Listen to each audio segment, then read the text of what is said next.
Hi everyone. आज का जो हमारा टॉपिक है इसमें दो एक्ट रहेंगे। एक रहेगा 1833 का चार्टर अधिनियम और दूसरा है 1853 का चार्टर अधिनियम। जो 1833 का चार्टर अधिनियम था उसमें ब्रिटिश भारत के केंद्रीकरण यानी कि जो सेंट्रलाइजेशन हुआ था उसकी दिशा में यह अधिनियम निर्णायक कदम था। इस अधिनियम की विशेषता इस प्रकार थी।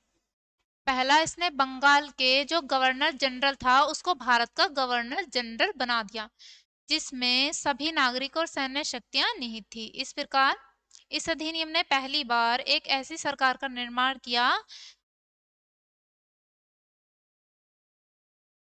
जिसका ब्रिटिश कब्जे वाले संपूर्ण भारतीय क्षेत्र पर पूर्ण नियंत्रण रहा। और जो लॉर्ड विलियम बेंटिंक थे ये भारत के पहले गवर्नर जनरल बने। सेकंड इसका पॉइंट है, इसने मद्रास और बंबई के गवर्नरों को विधायिका संबंधी शक्ति से वंचित कर दिया, यानी कि उन्हें जो विधायिका शक्ति थी उसे हटा दिया गया, उनसे छीन ली गई और भारत के गवर्नर जनरल को पूरे ब्रिटिश भारत में विधायिका के असीमित अधिकार प्रदान कर दिए गए। इसके साथ ही पहले बनाए गए कानूनों को नियामक कानून कहा गया और नए कानून के तहत बने कानून को एक्ट या अधिनियम कहा गया। जितने भी हम आज एक्ट देखते हैं जैसे एविडेंस एक्ट है या कॉन्ट्रैक्ट एक्ट है वो इसी टाइम के बने हुए हैं, पर बस उसमें सिर्फ क्या है कि नंबर दे दिए जाते हैं कि जैसे 1847 का एक्ट नंबर 1, 1847 का एक्ट नंबर 2, इस तरीके से। इसमें जो तीसरा पॉइंट है वो है ईस्ट इंडिया कंपनी की एक व्यापारिक निकाय के रूप में की जाने वाली गतिविधियों को समाप्त कर दिया गया और अब यह विशेष विशुद्ध विशुद्ध रूप से प्रशासनिक निकाय बन गया। इसके तहत कंपनी के अधिकार वाले क्षेत्र ब्रिटिश राजशाही और उसके उत्तराधिकारियों के विश्वास के तहत ही कब्जे में रह गए। चौथा इसका पॉइंट है कि जो चार्टर एक्ट था 1833 ने जो सिविल सेवकों के लिए चयन के लिए खुली प्रतियोगिता का आयोजन शुरू करने का प्रयास किया, यानी कि आज जो हम आईएएस पीसीएस की एग्जाम देते हैं ये जो चार्टर एक्ट था 1833 का वहां से प्रयास किया गया था, शुरू की गई थी। इसमें कहा गया कि कंपनी में भारतीयों को किसी पद, कार्यालय और रोजगार को हासिल करने से वंचित नहीं किया जाएगा। हालांकि जो बोर्ड ऑफ डायरेक्टर्स था उन्होंने विरोध किया और इसके कारण इस प्रावधान को समाप्त कर दिया गया। फिर उसके बाद आता है 1853 का चार्टर एक्ट।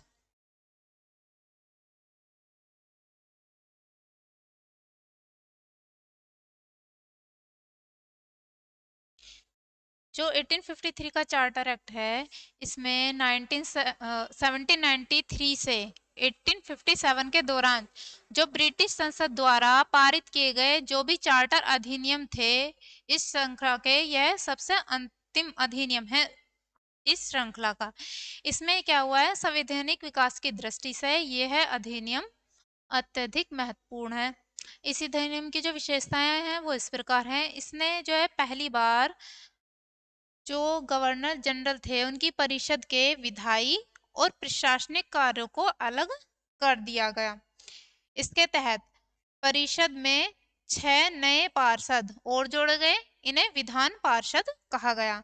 दूसरे शब्दों में इसने जो गवर्नर जनरल के लिए नई विधान परिषद का गठन किया जिसे भारतीय विधान परिषद कहा गया या इंडियन सेंट्रल विधान परिषद।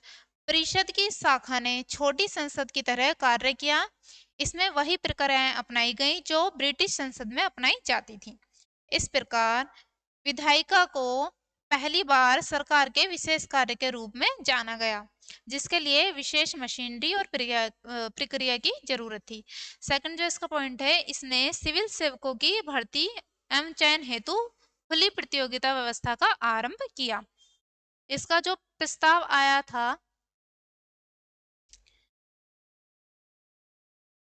वो चार्टर एक्ट 1833 में आया था, लेकिन जो बोर्ड ऑफ डायरेक्टर्स था उनके विरोध के कारण इसे क्या करते जो सिविल सेवकों की प्रतियोगिता थी उसे क्या कर दिया गया, समाप्त कर दिया गया। लेकिन इसके बाद 1853 का जो चार्टर एक्ट आया उसमें इसमें क्या किया गया, इसे लागू कर दिया गया। इसने सिविल सेवकों की भर्ती और चयन हेतु खुली प्रतियोगिता व्यवस्था का आरंभ किया। इस प्रकार विशिष्ट सिविल सेवा भारतीय नागरिकों के लिए भी खोल दी गई और इसके लिए 1854 में भारतीय सिविल सेवा के संबंध में मैकाले समिति की नियुक्ति की गई। ये मैकाले वही हैं, लॉर्ड मैकाले, जिन्होंने ज्यादातर जो इंडिया में एक्ट हैं वो बनाए हैं।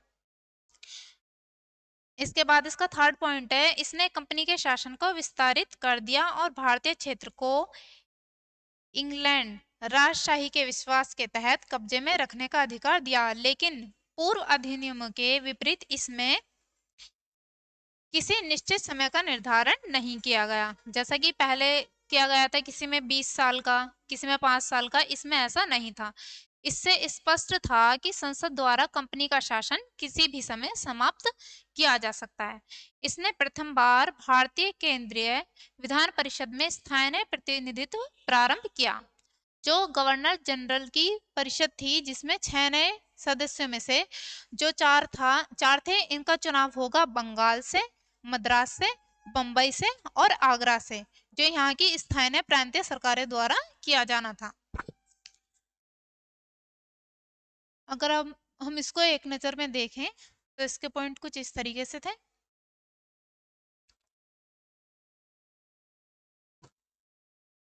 जो 1833 का चार्टर अधिनियम था, इसमें ईस्ट इंडिया कंपनी की गतिविधियों को एक वाणिज्यिक निकाय के रूप में समाप्त कर दिया गया, यानी कि एज अ कंपनी ना देखकर अब इसे एक पूरी तरीके से प्रशासनिक निकाय बना दिया गया। दूसरा जो इसके प्रशासनिक परिवर्तन आए थे वो क्या थे? पहला था, इसमें बंगाल के गवर्नर जनरल को भारत का गवर्नर जनरल बनाया गया। दूसरा, जो पहले ऐसे भारत के जीजी थे यानी कि गवर्नर जनरल थे, वो थे लॉर्ड विलियम बेंटिक। तीसरा पॉइंट है इसमें, गवर्नर जनरल में सभी सिविल और सैन्य शक्तियों को निहित किया गया। नेक्स्ट है इसका, भारत के गवर्नर जनरल को भारत के संपूर्ण ब्रिटिश क्षेत्रों में विशेष विधायी शक्ति दी गई थी और इस अधिनियम ने बंबई और मद्रास के गवर्नरों को उनकी विधायी शक्तियों से वंचित कर दिया गया। जो लॉर्ड मैकाले को विधिक सदस्य के रूप में शामिल करने के साथ ही गवर्नर जनरल के परिषद सदस्य संख्या 3 से बढ़ाकर 4 कर दी गई। और इसमें लास्ट पॉइंट रहा कि भारतीय कानून को संहिताबद्ध और समेकित किया गया था। संहिताबद्ध से मतलब है यानी कि कोड में डाल दिया गया था, जैसे IPC, Indian penal code, CrPC, CPC. इसमें जो अन्य परिवर्तन हुए थे वो थे कि गैर भेदभाव का सिद्धांत पेश किया गया, जैसे किसी भी भारतीय को धर्म, रंग के आधार पर कंपनी के अधीन रोजगार से वंचित नहीं किया जाएगा। दूसरा था, जो दास प्रथा चली आ रही थी उसका भी उन्मूलन के लिए प्रावधान बनाए गए और 1843 में जो दास प्रथा चल रही थी इसे समाप्त कर दिया गया था।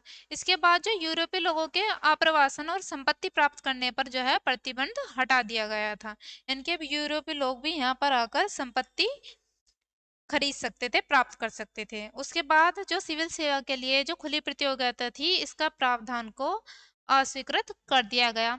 लेकिन जो 1853 का चार्टर अधिनियम आता है, तब से जो सिविल सेवा की खुली प्रतियोगिता थी उसे शुरू कर दिया गया था। इसकी जो महत्ता है वो है, ब्रिटिश भारत में जो सेंट्रलाइजेशन की दिशा में ये लास्ट कदम था। ईस्ट इंडिया कंपनी ब्रिटिश प्रशासन के क्षेत्र में ताज का ट्रस्टी बन गया। भारत का पहला विधि आयोग गठित किया गया था, जिसने 1860 में भारतीय दंड संहिता यानी इंडियन पेनल कोड का मसौदा तैयार किया था। फिर इसके बाद आता है 1853 का अधिनियम।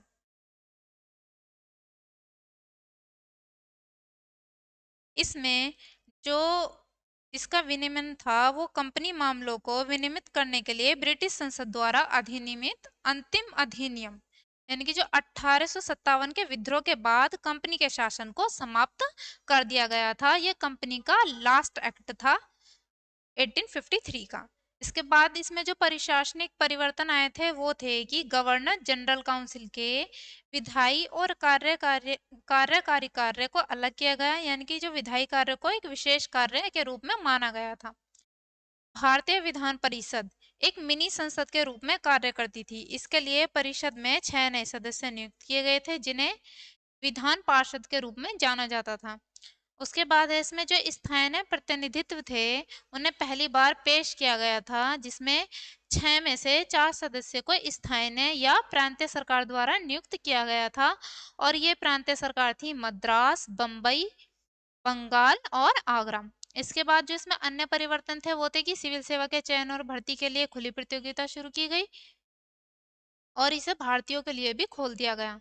फिर इसकी जो महत्ता है उसमें जो जीजी की परिषद थी, परिषद के विधायी विंग ने भारत में संसदीय सरकार की नींव रखी।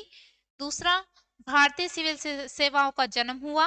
तीसरा, विधान परिषद में स्थानीय प्रतिनिधित्व पहली बार पेश किया गया था।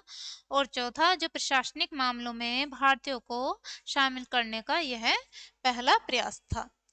ये हमारा जो कंपनी का शासन है 1773 से 1858 तक का, वो कंप्लीट हो जाता है। उसके बाद जो हमारा नेक्स्ट आएगा वो आएगा ताज का शासन, जो 1858 से शुरू होकर हमें आज़ादी मिलने तक चलता है, यानी कि 1947 तक चलता है, जिसमें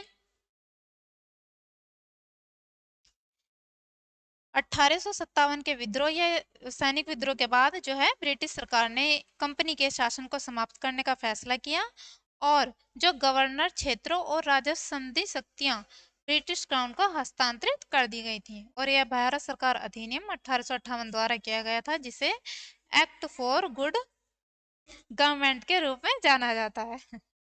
अब जो नेक्स्ट लेक्चर होगा वो ताज का शासन होगा। Thank you.